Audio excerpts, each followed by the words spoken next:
എൻ്റെ ഒരു ആമ്പൽ പൂവാണിത്. നല്ല കളറാണ്, നല്ല ഭംഗിയാണ്. ഇതിപ്പോൾ മഴയായതുകൊണ്ട് തന്നെ നമുക്ക് കാണാൻ നല്ലൊരു ഫ്രഷാണിത്. വെള്ളമെല്ലാം നല്ല ക്ലിയറായിട്ട് നിൽക്കുന്നുണ്ട്. മഴയത്താണ് കൂടുതലും ആമ്പൽ പൂക്കൾ ഉണ്ടാവുക എന്ന് എനിക്ക് തോന്നുന്നത്. ഇപ്പോൾ ഈ വെള്ളമെല്ലാം നല്ല ഫ്രഷായിട്ടിരിക്കുന്നുണ്ട്. ഇപ്പോൾ ഇതിൻ്റെ അകത്ത് കുറച്ച് പച്ച പായലെല്ലാം വന്ന്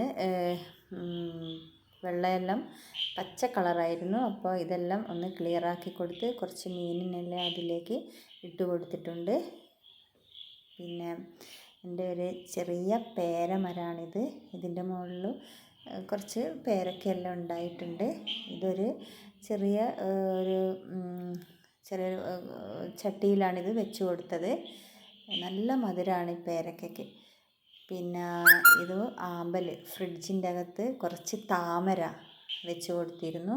2 ഗ്രോ ബാഗിലായിട്ടാണ് താമര വെച്ച് കൊടുത്തത്. കുറേ പൂക്കളെല്ലാം ഉണ്ടായി.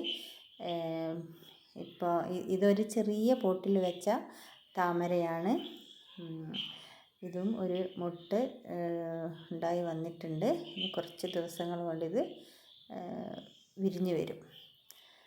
അപ്പം ഇതൊക്കെയാണ് ഇന്നത്തെ വിശേഷങ്ങൾ.